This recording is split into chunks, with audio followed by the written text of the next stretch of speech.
अस्सलाम वालेकुम वरहमतुल्लाहि वबरकातुहू। एक ऐसा हॉस्पिटल है जहाँ पे आपको बेस्ट क्वालिटी केयर मिलती है एट फ्री ऑफ कॉस्ट। उसका नाम है इंडस हॉस्पिटल। मेरे दो एक्सपीरियंसेस हैं इंडस हॉस्पिटल के साथ जो मैं चाहता हूँ कि मैं आपसे शेयर करूँ।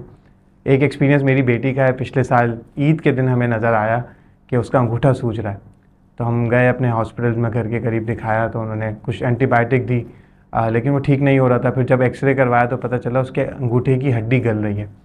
लोगों ने कहा कि आप जो है ना वो सीनियर ऑर्थोपेडिक सर्जन्स को दिखाएं। तो हम गए, हमने आगा खान में दिखाया। उन्होंने जब एक्सरे देखा तो उन्होंने कहा ये एक इनकॉन्डोमा है, जो कि एक टाइप ऑफ कैंसर है, और बच्ची की पिंडली से हड्डी निकलेगी और अंगूठे में लगेगी। और फिर हम लियाकत नेशनल गए तो उन्होंने कहा कि आप डायरेक्ट सर्जरी ना करवाएं, या पहले बायोप्सी करवा लें, बिकॉज़ ये इन्फेक्शन भी हो सकता है। जब हमने बायोप्सी करवाई तो पता चला कि वो इन्फेक्शन है, ये वो या तो टीबी है या इन्फेक्शन है, लेकिन अल्हम्दुलिल्लाह कैंसर नहीं है। फिर हम एक और डॉक्टर को दिखा रहे थे जो इंडस हॉस्पिटल में भी होते हैं, तो उन्होंने कहा यार देखो तुम कंफ्यूज होते रहोगे, तुम इंडस हॉस्पिटल आओ। जब हम इंडस हॉस्पिटल पहुंचे तो वहाँ डॉक्टर समीना जुनेजो ने जब बच्ची को एग्जामिन किया तो उन्होंने कहा मैं कोई दवा शुरू नहीं कर सकती जब तक मेरे पास तमाम डाटा ना हो। तो आप इसका एक MRI होगा जो इंडस हॉस्पिटल से ही बच्ची का हुआ, और उसमें पता चला कि इसको हड्डी में इन्फेक्शन है। फिर उन्होंने 3 महीने की एंटीबायोटिक दी, उससे वो क्योर नहीं हुआ। फिर और 3 महीने की एंटीबायोटिक दी, और अल्हम्दुलिल्लाह वो बच्ची 100% जो है ना वो बेहतर हो गई। इस पूरे एक्सपीरियंस में मैंने देखा कि इंडस हॉस्पिटल में कोई पेपर नहीं था, एक MR नंबर के ज़रिए ही सारा डाटा था। हम भूल जाते थे लेकिन डॉक्टर के पास सारा रिकॉर्ड होता था। सब कुछ फ्री ऑफ कॉस्ट था, और ये सिर्फ ज़कात की मद में नहीं था, बल्कि आप अफोर्ड भी कर सकते हैं तो भी वो आपसे पैसे नहीं लेंगे। आपके पास अकाउंट नंबर है, आप जितने डिपॉजिट करना चाहें आप उनको डिपॉजिट कर सकते हैं, लेकिन वो आपसे ना मांगेंगे ना पूछेंगे। और इसके अलावा जो प्रिकॉशंस थी इंडस हॉस्पिटल में, इवन इस 3 साल की बच्ची को भी बेहोश करने से पहले उसका फिटनेस टेस्ट हुआ, जो कि दूसरे हॉस्पिटल्स में नहीं हुआ था। यानी हर चीज़ बहुत ही ज़्यादा जो है ना प्रोटोकॉल्स उन्होंने फॉलो किए। इवन अभी भी उन्होंने हमें प्रॉपर रिलीज़ नहीं किया। उन्होंने हमें कहा कि भाई अब आप 3 महीने बाद फॉलोअप्स करवाते रहें, और कभी भी इमरजेंसी हो तो आप डायरेक्टली लेकर आ सकते हैं।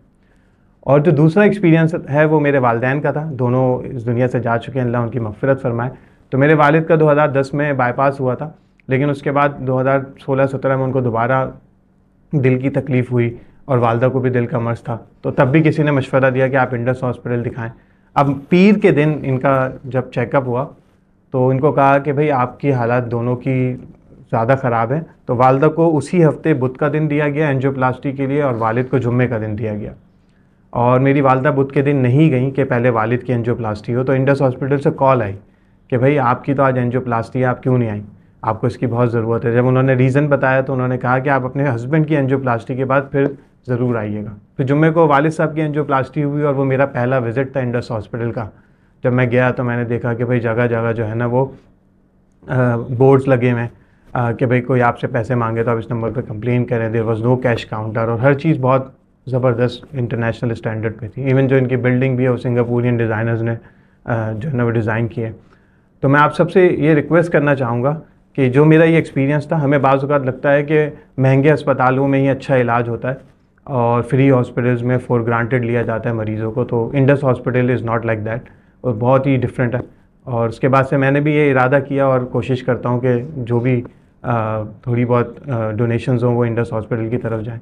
तो मैं इस रमज़ान आप सबसे भी रिक्वेस्ट करता हूँ कि आप लोग जो भी डोनेशंस करते हैं इस हॉस्पिटल में आप डोनेट कर सकते हैं। तो आप सबसे गुजारिश है कि आप इस रमज़ान अपने डोनेशंस में इंडस हॉस्पिटल को ज़रूर शामिल कीजिएगा। जज़ाकल्लाह।